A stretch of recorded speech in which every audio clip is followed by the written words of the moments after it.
let us.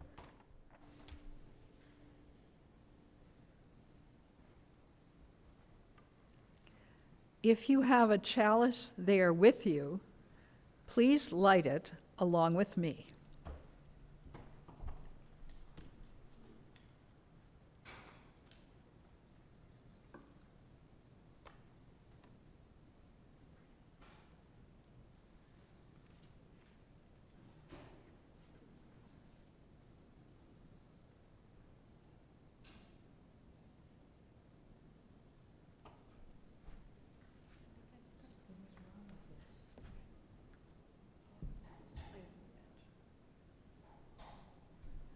You can read and I'll light.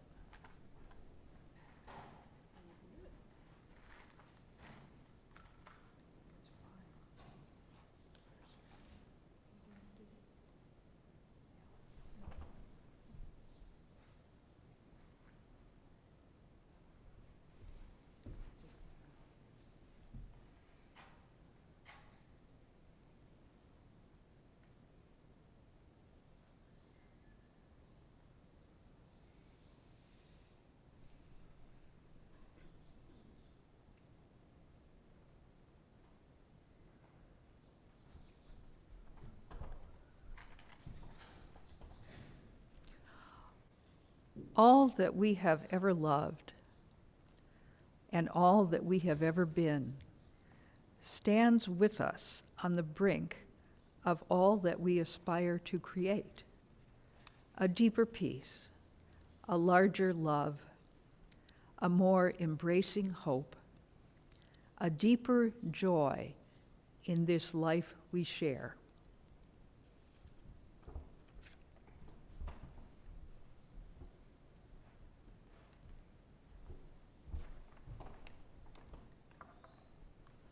With our centering words each week, we draw on the many sources of our living tradition. Today's words are from Ijeoma Oluwa, author of So You Want to Talk About Race. The beauty of anti-racism is that you don't have to pretend to be free of racism to be an anti-racist. Anti-racism is the commitment to fight racism wherever you find it, including in yourself. And it's the only way forward.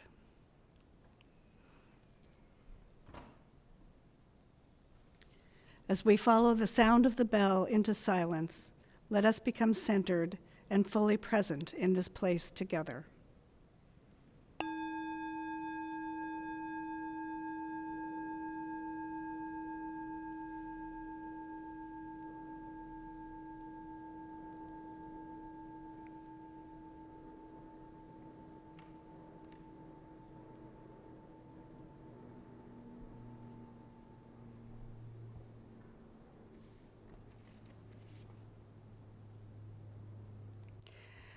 Please join in as Bruce leads us in singing, I've Got Peace Like a River.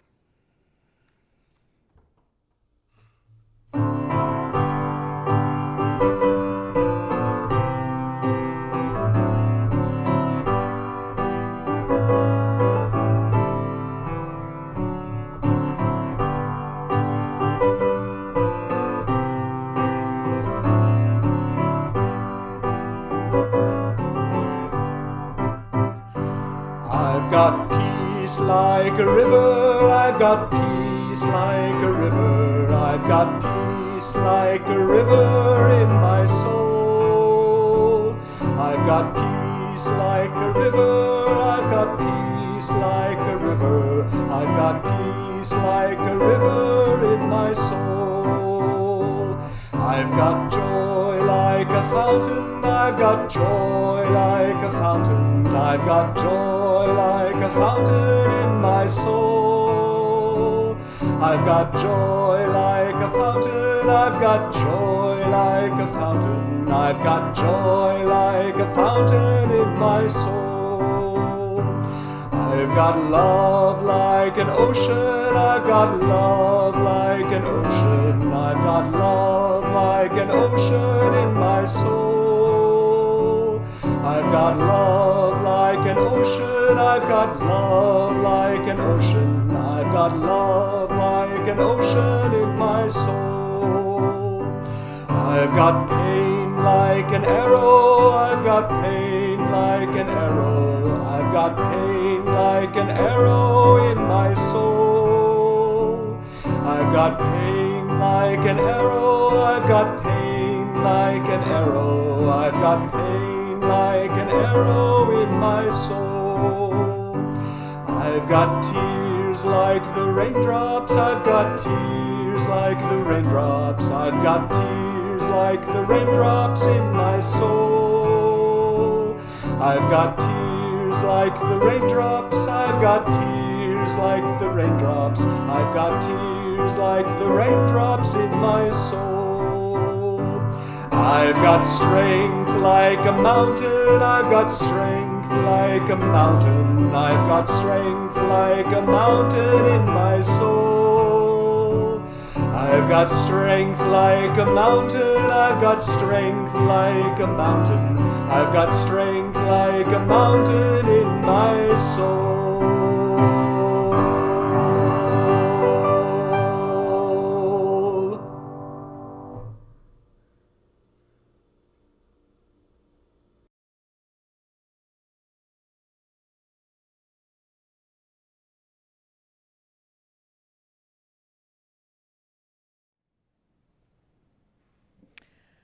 We now turn our thoughts to the important events in our lives which we wish this community to share.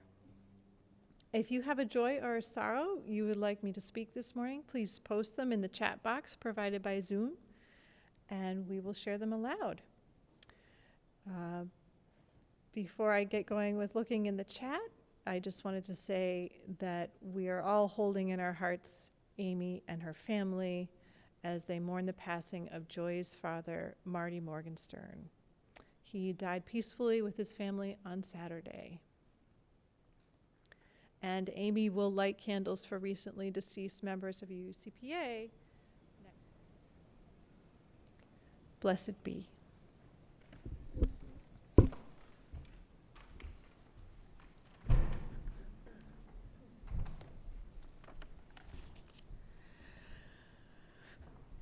Sometimes, by David White.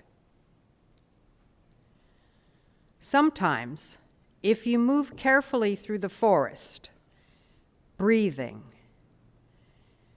like the ones in the old stories who could cross a shimmering bed of leaves without a sound, you come to a place whose only task is to trouble you with tiny but frightening requests, conceived out of nowhere, but in this place, beginning to lead everywhere. Requests to stop what you are doing right now, and to stop what you are becoming while you do it. Questions that can make or unmake a life. Questions that have patiently waited for you. Questions that have no right to go away.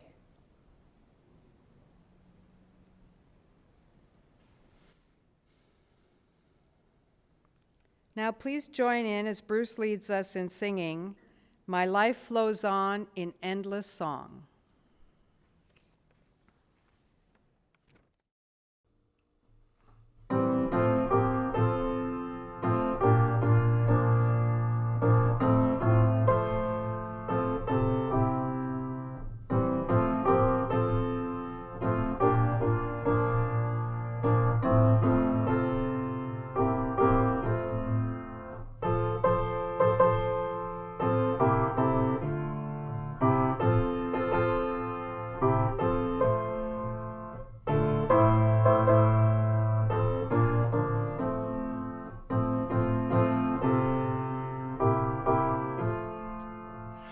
My life flows on in endless song above earth's lamentation. I hear the reels though far off him that hails a new creation. Through all the tumult and the strife, I hear the music ringing. It sounds an echo in my soul. How can I keep from singing? What though the tempest round me roars? I know the truth, it liveth. What though the darkness round me close? Songs in the night it giveth. No storm can shake my inmost calm, while to that rock I'm clinging. Since love prevails in heaven and earth, how can I keep from singing? When tyrants tremble as they hear the bells of freedom ringing, when friends rejoice both far and near, how can I keep from singing? To prison cell and dungeon vile, our thoughts to them are winging. When friends by shame are undefiled, how can I keep from singing?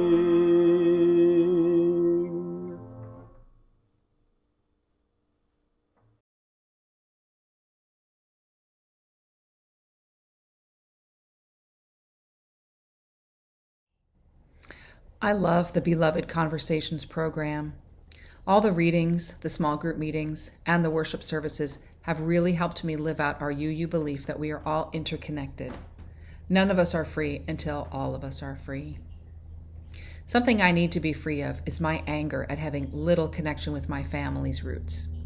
That anger comes up for me every time my son's elementary school holds its international potluck. I never could figure out why I hated this event until I took the Beloved Conversations program. For the potluck, we're supposed to bring a dish from our ancestral culture to share, and even dress up in native dress and share a craft or a story from our ancestors. I never went. I figured that I wasn't international, and I didn't have any happy memories of cooking with my grandparents. I grew up eating Bisquick muffins and Kraft macaroni and cheese, and I wasn't going to share those. I didn't inherit any pride in my family's past. My grandparents never told me any stories about our homelands. My family was simply white, with no particular ethnic heritage.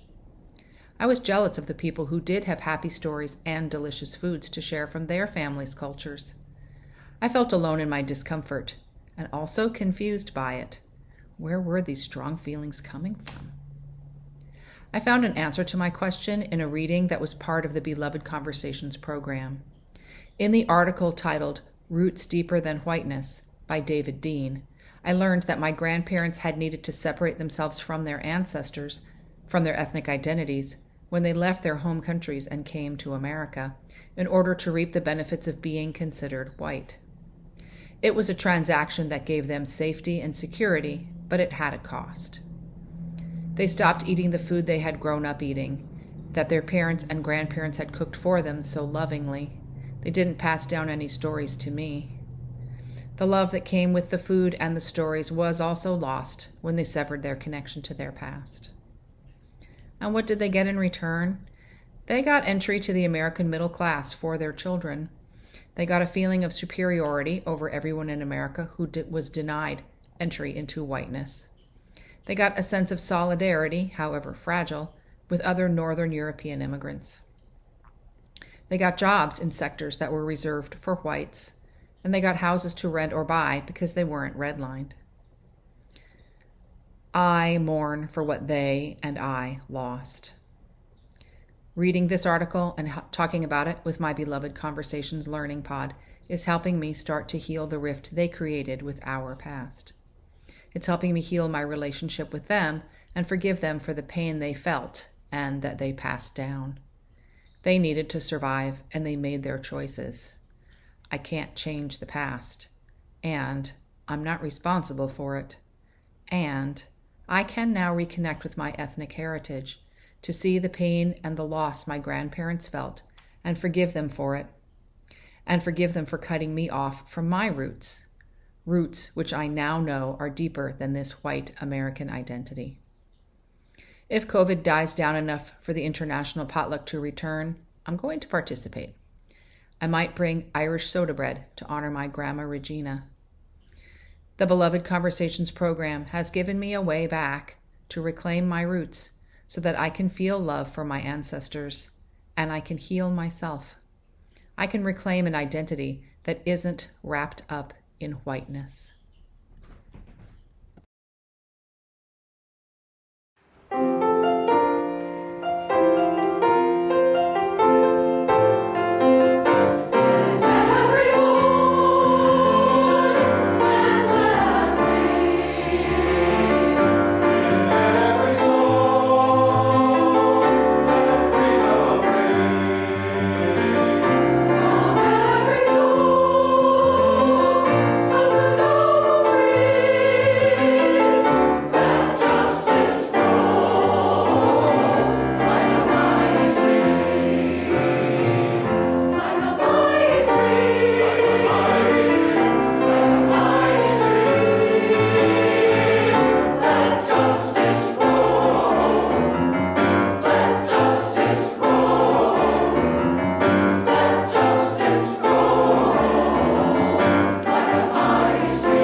Good morning. I've been interested in the topic of racism for a number of years and was attending Amy's class called White Folks Dismantling White Supremacy when the murder of George Floyd occurred. That caused me to engage more fully in learning about racism and how I might be contributing to it. Last year, especially after attending the General Assembly, I got interested in efforts across the UUA to add an 8th principle regarding racism to our current 7. I thought that would be a good discussion for us to have here at UUCPA. But I quickly discovered that it is not easy to start such a conversation, and that perhaps I should first take a deeper look at my own unconscious biases and behaviors. Right about that time, I became aware of Beloved Conversations Virtual. Since the first 2 courses in this series are about looking within yourself, I decided this would be a good course for me, and I was not wrong. I found the course meaningful, and even though I did not have the time to use all the various resources provided, I learned some important things about myself. And because I was in the white section of the class, there is a separate section for people of color, I learned new things about white culture, which I have absorbed throughout my lifetime without being aware this was happening. Probably the most important things I learned were about some of my own characteristics, which I had always considered to be just things I learned from my family while growing up, but which have apparently also been identified as characteristics of a white supremacy culture.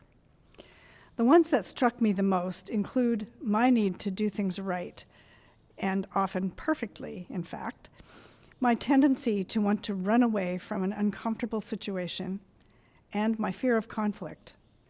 I had never imagined that these characteristics are also a part of a white supremacy culture, and hence things I need to let go of in order to transform myself and my relationships with people around me, especially those of a different background. This was an eye-opening realization for me, and I now think frequently about these tendencies of mine when I interact with others. Finally, I was both surprised and gratified at how nourishing the 3 Beloved Conversations worship services were. I learned how critical it is to have ways to sustain myself and to get support from a larger community as I do the work of inner transformation. The work is challenging, but I didn't, and I don't, have to do it alone. I would recommend the Beloved Conversations program to anyone who wants to explore more deeply the second principle of Unitarian Universalism, justice, equity, and compassion in human relations, or anyone who dreams of having a more diverse, multicultural community here at UUCPA. In keeping with the concept of radical welcoming, to which I was introduced by the recent Welcoming Congregation training, Beloved Conversations Virtual will help you to see how you can personally be not just accepting of others, but truly, deeply, and respectfully welcoming. And you will make new friends in the process. I hope some of you will try it out.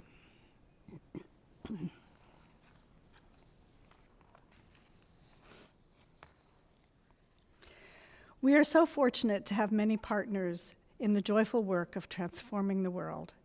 We can do just one small part, but we are joined by millions of people of goodwill and determination. With thanks in our hearts that we and California Interfaith Power and Light are part of the same interdependent web, we affirm this connection by making our gift this week to them. The order of service lists a QR code and a link, and also information on using text to give via Give Lively. Thank you.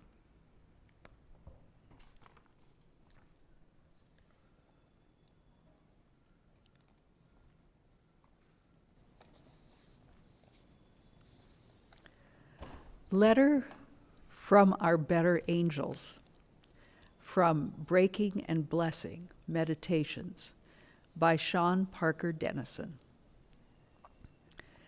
Dear one, we have received your letter, and we hate to tell you, not hate so much, but are a bit afraid to say, we cannot grant your requests as stated, but can only remind you of familiar things. First, faith. Faith in yourself and trust in others. We know it can be terrifying to be vulnerable, but only when you share your softest side will we be able to break through. Next, hope. Hope is not an empty fairy tale. It is the true story of all the times human beings like you have found a way to create the future, though you didn't know how. And of course, love. Love that demands you cherish all people, not just yourself and safety. Love that is not satisfied until every argument ends abruptly when one child says, "That hurts." There is so much to learn and relearn. The world teaches you to be hard, to negotiate and defend, to avoid giving too much and to the wrong people. There are no wrong people. You also are not wrong. And when you encounter the poor, the broken, the unhoused, and the unwelcome, you are looking, if you pay attention, at us, calling to you, calling you to answer your own prayers. If you want to change the world, first, be sure you are changing yourself. Be tender, be kind, be at peace. Be all the things that you wish for. Be your own better self. It isn't without cost, but it will be free.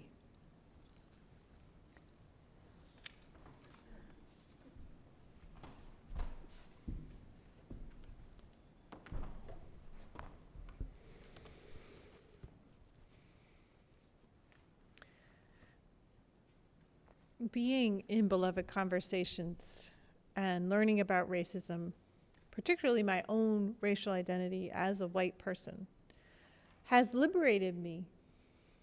I feel a new sense of ease with myself, paired with new responsibilities.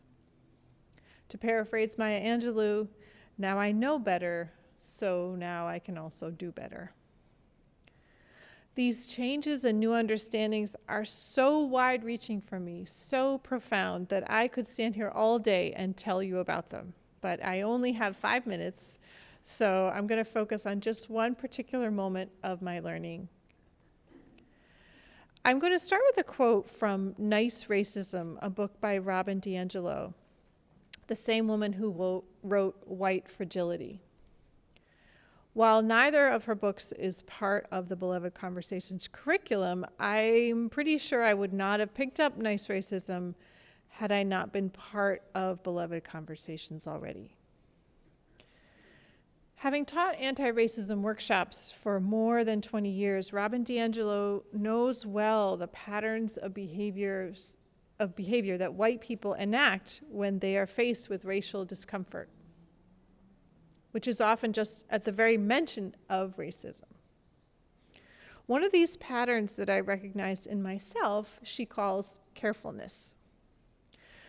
DiAngelo writes about the difference between thoughtfulness and carefulness. I'm going to quote her at some length. She writes, "Thoughtfulness can include being cognizant of the history we bring to racial encounters, being considerate about the language we use, being sensitive to group dynamics, and being attentive to our patterns and knowing the limits of our understanding. But thoughtfulness taken to the extreme can become carefulness, in which we are so cautious about making a mistake or offending that we end up engaging disingenuously." DiAngelo continues, "The problem with carefulness was made clear to me when I expressed my fear of saying the wrong thing to a friend of mine who is Black. I was worried about being too relaxed and then something awful slipping out. I had asked her, 'Isn't it important for white people to be careful when interacting across race?' She replied, 'Robin, do you think we can't tell when you're being careful?' She paused and then added, 'How do you think white people look when they are being careful across race?'" DiAngelo continues, "As I pictured myself being careful around Black people in this way, I also saw why they experience white carefulness as racism. I certainly wasn't warm, relaxed, sincere, or open when I was being overly careful." Now, when I, Brooke Bishara, read that passage in DiAngelo's book, I happened to be waiting in the Houston airport for a flight back to San Francisco. My family and I were en route from Massachusetts, where we had spent this past Christmas with my family. I made my way down the jet bridge, and at the threshold of the plane, I looked up, and there I saw 2 Black crew members greeting me and offering me a sanitizing wipe for my seat. With no conscious thought, I gave them this giant smile and a big "thank you," and then proceeded down the aisle to my seat. As I fastened my seatbelt, a realization struck. I had been greeted by a few different flight crews on this trip. And on those prior flights, some of the people handing me the wipes were white, some were Asian, some were Indian, and I had thanked them too, but not as enthusiastically, not as purposefully as I had just thanked those 2 Black crew members. Oh my gosh, there it is, I thought. There's my racial discomfort showing up. The difference is that now I can see it. I can notice it, and I can start to imagine just a little bit how that over-smiling might look and feel to the Black crew members that I aimed it at. With my smile, I was subconsciously adjusting my behavior to prove that I am not a racist. My smile was, in an odd way, a demand or a need. I was asserting my innocence, even though no one had accused me of anything. The very presence of these 2 Black women made me feel accused somehow. I sat there in my seat, amazed that at age 48, I'm just now beginning to see the little tip of the iceberg of my own racial conditioning. And also amazed that my beloved UU denomination, which has and continues to struggle with institutional racism, has offered me this incredible avenue for spiritual and personal transformation. And also, I was feeling sad that I had flashed the smile so automatically, so instantly, and even more sad about all the other times I've caused harm to people of color because of my own needs and fears. And I knew at that moment, and still know, that this was not the last time I would do something like this. It will take a lot of practice to unlearn these ingrained cultural patterns. The leaders of Beloved Conversations told us participants over and over that this work is lifelong. Well, amen to that. Amen to the fact that I have the rest of my life to peel the layers and work toward collective liberation, both among my beloved UU community and in that great sea of humanity out there that calls for our full and genuine presence. Amen, amen, amen. And now please join Bruce in singing Building a New Way.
When we take fire from our chalice, it does not become less, it becomes more.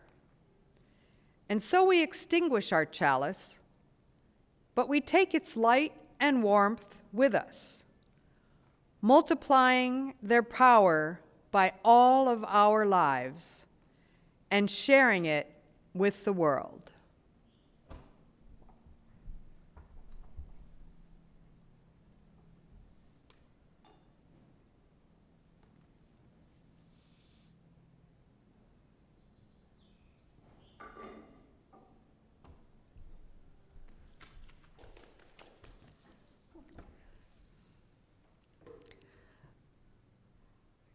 Please stay after the benediction and join us in our virtual coffee hour. Now, please check that your audio and video are enabled, and we will say the benediction together.